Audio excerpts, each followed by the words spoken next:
Jansangram news, बातमीची सत्यता हीच आमची ओळख।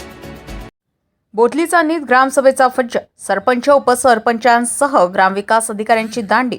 ग्रामसभा रद्द झाल्याने ग्रामस्थांचा संताप, प्रश्न विचारायचे तरी कोणाला? ग्रामस्थांचा सवाल।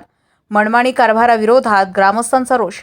आर्वी तालुक्यातील बोथली चांदणी येथे ग्रामसभेचा अक्षरशः फज्जा उडल्याचा प्रकार समोर आलाय। 18 ऑगस्ट रोजी ग्रामपंचायतीत ग्रामसभेचे आयोजन करण्यात आले होते। त्यानुसार ग्रामस्थ मोठ्या संख्येने ग्रामपंचायत कार्यालयात दाखल झाले होते। मात्र ग्रामसभेसाठी सरपंच वर्षा चौकोन, उपसरपंच सतीश लांडगे आणि ग्रामविकास अधिकारी समाधान येते हे उपस्थितच राहिले नाहीत।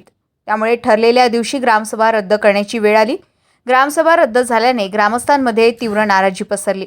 ग्रामसभेला अधिकारी आणि पदाधिकारीच उपस्थित नसतील तर गावकऱ्यांनी आपल्या समस्या मांडायच्या कुणाकडे, असा सवाल संतप्त ग्रामस्थांनी उपस्थित केला। ग्रामसभा रद्द करण्याचं कारण काय? पदाधिकारी आणि ग्रामविकास अधिकारी अनुपस्थित का राहिले?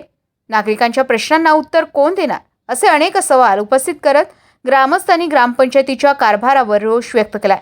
आता या प्रकाराबाबत संबंधित प्रशासन काय भूमिका घेणार, तसेच ग्रामसभा पुन्हा कधी घेतली जाणार, याकडे बोथली चांदणीतील ग्रामस्थांचे लक्ष लागलंय।